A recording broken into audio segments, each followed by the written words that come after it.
Did you guys know there's a bit of a difference between ancient Athenian women and ancient Spartan women? Well, in today's world, Greece includes Sparta and includes Athens, and we all consider it to be one thing. But in ancient times, those two were completely separate states.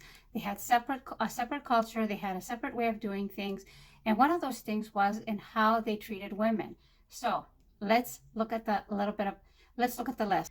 Okay, so in ancient Athens, women were not allowed to vote. They were not allowed to be part of the democratic system, and they were not considered citizens. As far as inheritance was concerned, women in Athens were not allowed to inherit anything. I'm thinking that the inheritance went to the next nearest male, but they were not allowed to have any ownership of property or to inherit anything. Also, Athenian women were not allowed to get an education. The only thing that they were allowed to get educated in was in domestic skills and domestic management, aka housewives. Okay, so they were only allowed to stay at home and manage their household. Also, they were not allowed to attend public events and they were not allowed to partake in social events either. So they were basically relegated to the circumference of their home. Also, they had no legal independence. They were always under the guardianship of the father or husband. That's where it ended.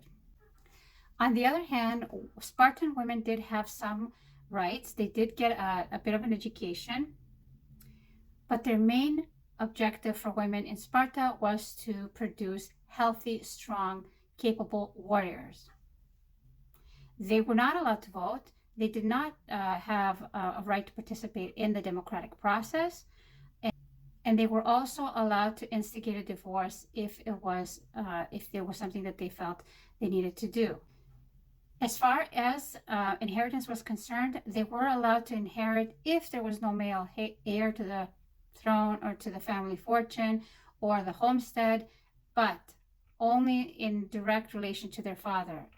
They were not allowed to inherit other people's property. They were allowed to inherit their father's property if there were no other males available, like a son, to inherit.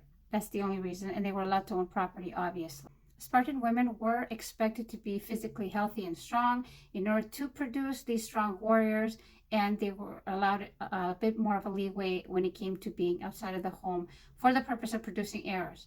I think that's pretty much it, though. That's it for today. Bye.